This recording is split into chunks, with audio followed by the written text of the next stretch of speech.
Hello दोस्तों, नमस्कार। एक बार दोबारा आप लोगों का स्वागत है मेरे चैनल डाटा कुकिंग में। आज मैं आपको बनाना सिखाता हूँ कि हमें नॉर्मल कर्व हम कैसे बनाते हैं हम लोग। ठीक है, नॉर्मल कर्व जो बनाना है उसके लिए सबसे इम्पोर्टेंट बात कि आपके पास जो नंबर्स होंगे, जो डाटा होंगे, वो आपका असेंडिंग ऑर्डर में होने चाहिए, या तो असेंडिंग या फिर डिसेंडिंग ऑर्डर। तो आप देखिए यहाँ पर मैंने एग्जाम लिया है 30 मार्क्स का, 30 नंबर का, और यहाँ पर कुछ बच्चों के अच्छे नंबर आए हैं, कुछ बच्चों के बहुत ही खराब नंबर आए हैं, 19 followed by 1, 17, 29 and so on. ठीक है, अब मुझे सबसे पहला काम करना है कि मुझे इन मार्क्स को असेंडिंग ऑर्डर में रखना है। असेंडिंग ऑर्डर में रखने के दो तरीके हैं, या तो सॉर्ट करके कीजिए या फिर आपको एक फॉर्मूला डेवलप करना है। मैं यहाँ पे सॉर्ट नहीं यूज कर रहा हूँ, मैं यहाँ पे एक फॉर्मूला डेवलप कर रहा हूँ। तो देखिए फॉर्मूला कैसे, equals V lookup bracket open small, क्योंकि मैं असेंडिंग ऑर्डर में कर रहा हूँ, स्मॉल डाटा कहाँ पर है, मेरे पास जी में है, तो जी इज टू जी कॉमा, और यहाँ पर मैंने इस वन को सिलेक्ट कर लिया है, सेल नंबर 11 को, bracket close comma, table array again G ratio G. मुझे इन मार्क्स को असेंडिंग ऑर्डर में रखना है। असेंडिंग ऑर्डर में रखने के दो तरीके हैं, या तो सॉर्ट करके कीजिए या फिर आपको एक फॉर्मूला डेवलप करना है। मैं यहाँ पे सॉर्ट नहीं यूज कर रहा हूँ, मैं यहाँ पे फॉर्मूला डेवलप कर रहा हूँ। तो देखिए फॉर्मूला कैसे, equals V lookup bracket open small, क्योंकि मैं असेंडिंग ऑर्डर में कर रहा हूँ, स्मॉल डाटा कहाँ पर है, मेरे पास जी में है, तो जी इज टू जी कॉमा, और यहाँ पर मैंने इस वन को सिलेक्ट कर लिया है, सेल नंबर 11 को, bracket close comma, table array again G ratio G comma, index column, index पहला ही कॉलम है हमारा, comma 0 bracket close and enter. तो देखिए 1 आ गया। 1 का मतलब हुआ कि सबसे छोटा नंबर 1 ही रहा होगा, यानी कि बच्चों में से एक बच्चे को एक नंबर मिला होगा, या दो बच्चों को भी एक नंबर मिल सकता है। देखते कितने को मिला है, और ये डबल क्लिक कर दिया, और ये देखिए तो मेरे पास जिस बच्चे के हाईएस्ट मार्क्स थे, यहाँ पर देखिए हाईएस्ट मार्क्स कितने, 29 है, दिख गया यहाँ पर सीरियल नंबर 4 पे 29 मार्क्स हाईएस्ट है। तो देखिए 29 जो है मेरे यहाँ पर लास्ट में आ चुका है। क्लियर। अब आप चेक कर सकते हैं, अगर यहाँ पर मैंने ये 1 लिखा हुआ है, मान लो इस बच्चे के किसी बच्चे के 29 वाले के ही मान लेते 0 नंबर आए, तो यहाँ पर मेरा 29 ये रहा, इसको मैं अगर 0 कर दूं तो ये अपने आप ही एडजस्ट हो जाएगा। am I clear? कोई डाउट किसी को? ओके, आगे बढ़ते हैं। कंट्रोल जेड, वापस उसी पोजीशन में आ गए।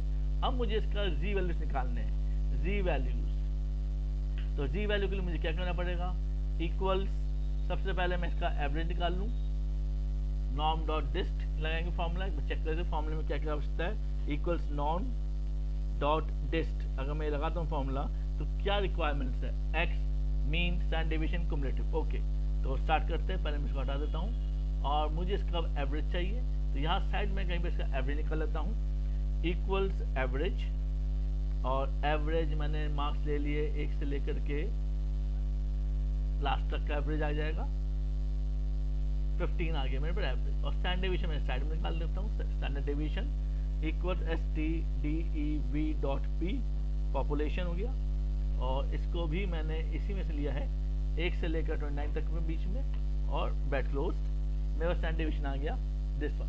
Okay, now G value. तो जी वैल्यू कैसे निकालेंगे, अभी मैंने आपको फॉर्मूला बताया, तो हम फॉर्मूले को यूज करते हैं, उसकी रिक्वायरमेंट्स जो थी वो हमने निकाल लिया है।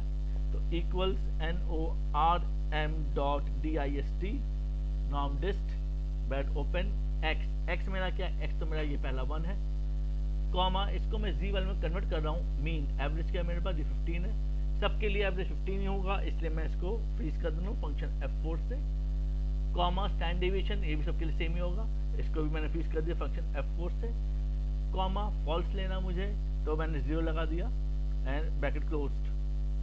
am I clear? अगर 0 नहीं है तो भी आप इस फॉल्स को, या आप प्रोबेबिलिटी मास्क फंक्शन को ले लीजिए, और ब्रैकेट क्लोज्ड, एंटर।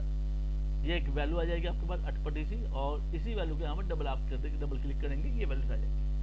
अब करना क्या है, इन दोनों का भी एक सेलेक्ट कीजिए, ऑर्डर और जी वैल्यूज को सिलेक्ट कर लिया मैंने, and now go to insert पे जाते हैं हम लोग, और यहाँ पर इस चार्ट को लेते हैं स्कैटर, और ये चार्ट खूबसूरत सा लग रहा है मुझे, और ये मेरे पास नॉर्मल डिस्ट्रीब्यूशन कर्व बन गया है। am I clear? आप चेक कर सकते हैं कि अगर मैंने इसमें कोई भी अटपटा नंबर ले लिया, मान लीजिए मैंने एक नंबर ले लिया, यहाँ पर 19 था, मैंने इसको 90 कर दिया, तो क्या होगा, देखिए चार्ट चेंज हो गया ना। तो राइट स्क्यूड हो, लेफ्ट स्क्यूड, तो वो अपने आप चेंज कर सकते हैं आप, जैसा आपको चाहिए। फिलहाल तो ये कंट्रोल Z में कर देता हूँ। तो ये आप ध्यान रखिएगा कि कैसे मैंने किया। बाकी जो नाम या एक्सेस टाइटल चेंज करना तो वो मैं पहले भी सिखा चुका हूँ। फिर भी कोई दिक्कत होगी तो आप जरूर कमेंट बॉक्स में बताइएगा, और शेयर, सब्सक्राइब एंड लाइक करना मत भूलिएगा।